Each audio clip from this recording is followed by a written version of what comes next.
Olá pessoal, tudo bem?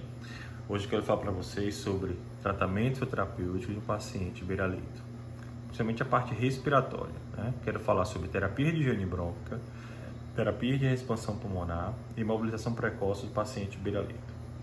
Então, quando eu vou atender um paciente beira-leito, a primeira coisa que eu faço, além de avaliar os sinais vitais, falar todo o contexto, né, olhar previamente exames de imagem dele, tomografia, radiografia simples de tórax, olhar exame de sangue, hemograma, analisar como é que está a plaqueta, né, ver se tem plaquetopenia ou não, hemograma, como é que está as hemácias, ou seja, eu vou avaliar todas as variáveis que possam me impedir de fazer algum tipo de exercício motor nesse paciente, né. Depois que eu avalio todo o contexto e chego no beira-leito, eu vou fazer principalmente as técnicas respiratórias primeiro. Então, dentro das técnicas respiratórias, nós temos terapia de higiene brônquica e terapia de reexpansão pulmonar. A terapia de higiene brônquica, ela compreende de duas partes. Primeiro, você mobiliza a secreção, depois você retira a secreção. O que nós temos para mobilizar a secreção no paciente? Por exemplo, nós temos técnicas manuais que podem ser bastante importantes e úteis para você mobilizar a secreção do paciente beira-leito. Então, por exemplo, nós temos aceleração do fluxo respiratório, nós temos percussão cubital, nós temos vibrocompressão, né?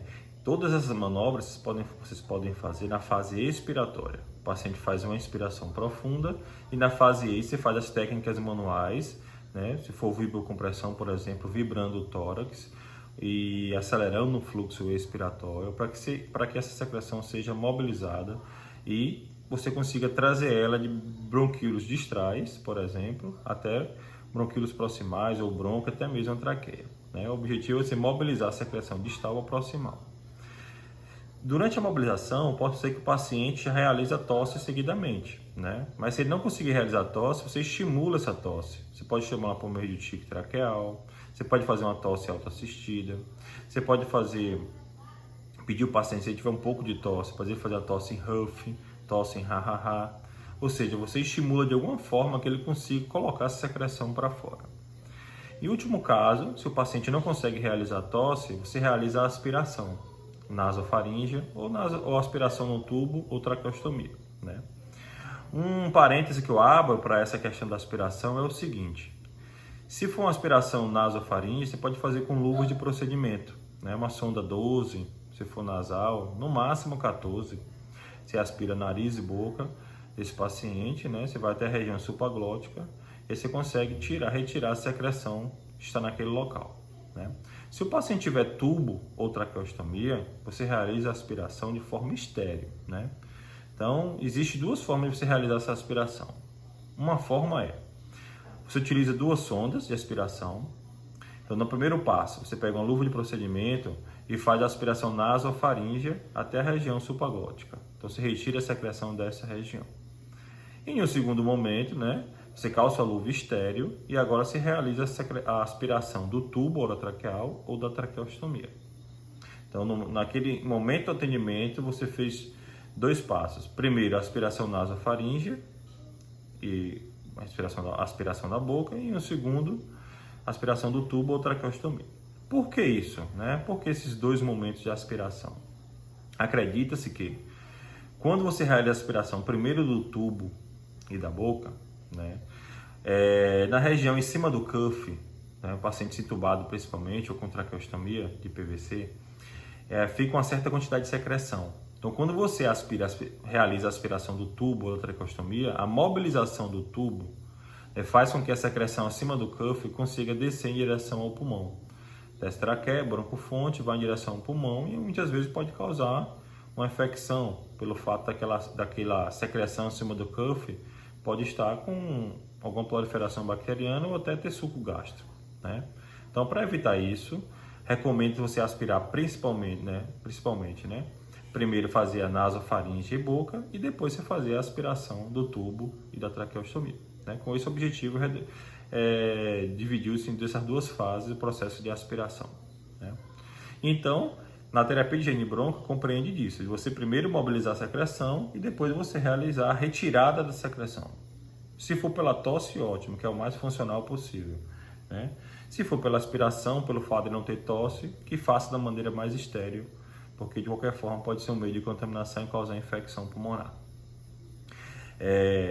Se o paciente estiver, por exemplo, entubado, né, o que é que você pode fazer? Você pode fazer também a mobilização da secreção, além de manual, você pode fazer no ventilador, fazer altos volumes, né, momentaneamente, pode fazer PIP-ZIP, para você tentar retirar essa secreção das vias aéreas distrais para vias aéreas proximais. Se esse paciente estiver espontâneo e você quiser dar um feedback, você pode usar alguns aparelhos, por exemplo, tem o Shake, o Flutter, a Capella, que você pode estar usando esses aparelhos. Eles vão assoprar, quando eles assopram, uma esferazinha vibra, transmite essa vibração para a árvore traqueobronca e aí consegue mobilizar um pouco de secreção, induzir tosse e o paciente consegue expectorar, né? Então, dessas maneiras você consegue fazer terapia de higiene bronca. Próximo passo, depois que você deixou a via aérea pérvia, né, sem secreção, com a ausculta limpa, o que é que você vai fazer? Terapia de expansão pulmonar. A terapia de expansão pulmonar, né, vai depender em que contexto o paciente se encontra. Então, por exemplo, se ele estiver espontânea, né, você pode fazer a ventilação não invasiva para expandir aquele pulmão do paciente. Como se o paciente tem atelectasia, tem derrame pleural, pneumotórax, mas já está com dreno de tórax, né? Você queira fazer uma reexpansão nesse paciente, usa a ventilação não invasiva.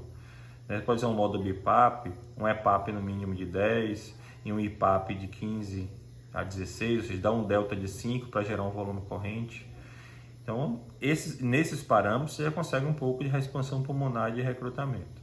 Se você achar que não é suficiente, aumenta um pouco a EPAP, a PIP, né? Sempre deixando o delta para o IPAP para gerar volume corrente. Você pode fazer um CPAP, né? Só a pressão positiva, volume de 10, 12 também causa recrutamento, né? Então, o uso da VNI para reexpansão é muito importante para pacientes que estejam em ventilação espontânea. Lembre só o fato de, por exemplo, se o paciente estiver diagnosticado como DPLC e você queira lavar um pouco de CO2, é mais recomendado você usar o BIPAP, quando comparado ao CPAP. Já pacientes com edema agudo, derrame pleural, pneumotórax, drenados, né? Atelectasia, você pode usar tanto o CPAP como o BIPAP para esse tipo de paciente, né? A única diferença da ventilação não invasiva varia do aparelho. Então, se tiver um aparelho de circuito único, específico para ventilação não invasiva, lembre que a máscara que você vai usar no paciente, ela tem uma porta exalatória que permite o paciente expirar. Então, como o circuito é único, o ventilador, né, portátil, né, para VNI, manda o ar para a veia do paciente, não, que ele vai expirar, sai pela válvula na máscara. Já quando o paciente está em ventilação mecânica, né, invasiva, né, um paciente já entubado, por exemplo, você pode usar esse aparelho para fazer expansão pulmonar com pressão positiva. Aí vai no modo que ele esteja. Se tiver em PCV ou VCV, só o aumento de PIP, o incremento que você faça de pressão positiva nessa via aérea, já aumenta um pouco a expansibilidade pulmonar. Lembre também que o aparelho de ventilação mecânica invasiva, né, a prótese ventilatória, ela faz tanto invasiva como não invasiva. Então, se esse paciente estiver entubado, a parte invasiva, você vai escolher o modo ventilatório lá mais adequado para fazer a reexpansão pulmonar com a pressão positiva.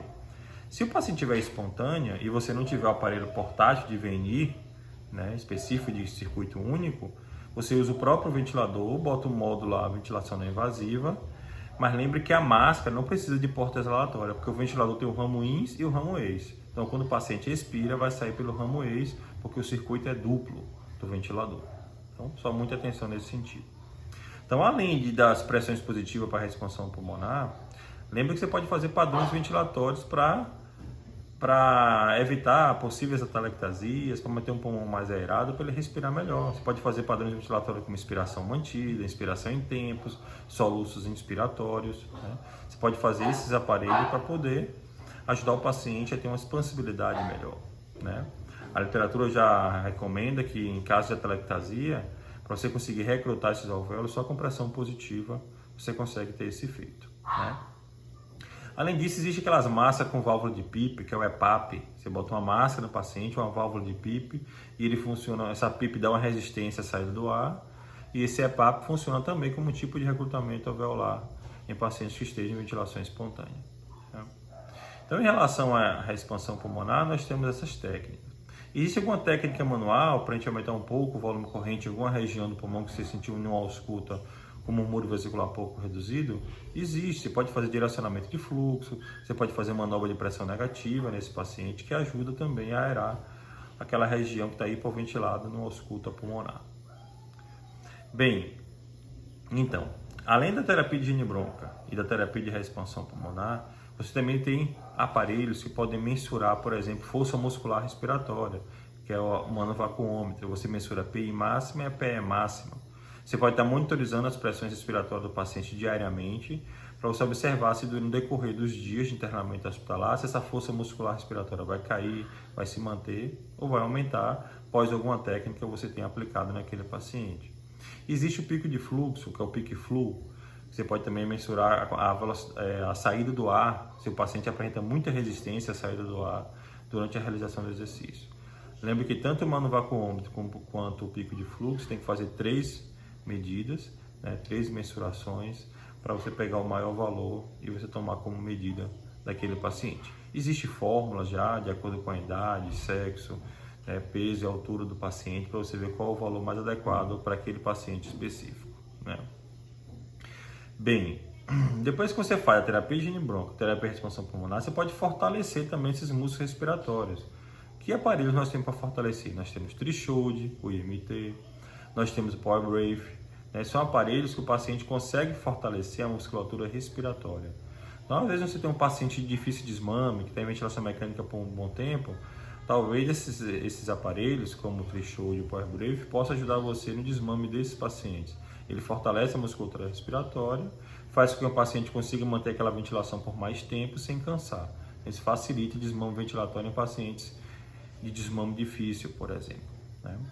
Bem, acabou a parte respiratória, você vai para a parte motora.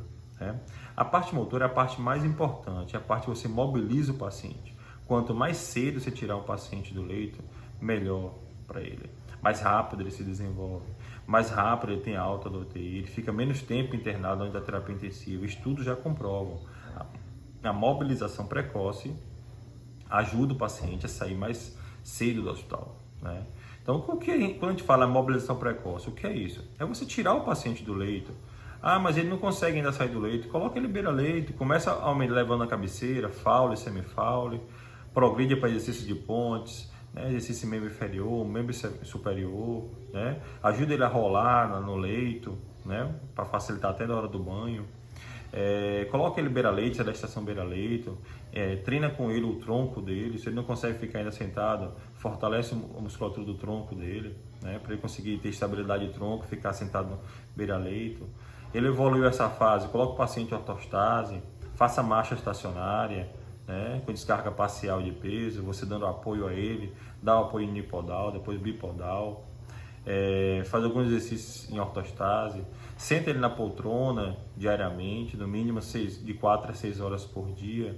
Todos esses exercícios que eu já comentei agora facilita a expansibilidade pulmonar, melhora o trabalho do diafragma, fortalece a musculatura respiratória, melhora a saturação do paciente, melhora a oxigenação do sangue dele, então melhora a parte respiratória, só o fato de estar fazendo exercícios de mobilização no paciente.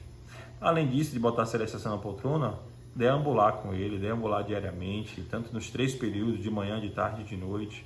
Faça esses exercícios que ele vai fortalecer bastante a parte muscular dele, a parte osteomuscular, e vai contribuir também para o aumento de capacidade cardiorrespiratória. Paciente em movimento, ele melhora a capacidade cardiorrespiratória mais rápido. Então você pode beira-leito, depois controle de tronco, depois poltrona, ortostase, TSO, treinar a sedestação, ortostase no paciente. Depois disso, deambulação. Aí você pode acrescentar ciclo ergômetro. Você pode fazer exercício membro superior e membro inferior com halteres, com teraband, Então, o que dispor na sua UTI para fazer a mobilização precoce do paciente, utilize, porque melhora muito a capacidade, tanto osteomuscular do paciente, como a capacidade cardiorrespiratória. Os pacientes dão muito bem com a mobilização precoce. Quanto mais rápido tirar do leito, melhor para o paciente. Muitos UTIs têm bola suíça, muitos UTIs têm bicicleta, têm esteiras, Você pode evoluir nesse sentido, Trabalhar com esse paciente e deixar ele, favorecer a alta dele o mais precocemente possível da terapia intensiva ou da enfermaria que ele esteja, tá bom? Então, qualquer dúvida, mande um direct, mande um post, no post desse vídeo, coloque alguma informação que eu consigo discutir e mandar alguma resposta para você, tá bom? Muito obrigado e até a próxima.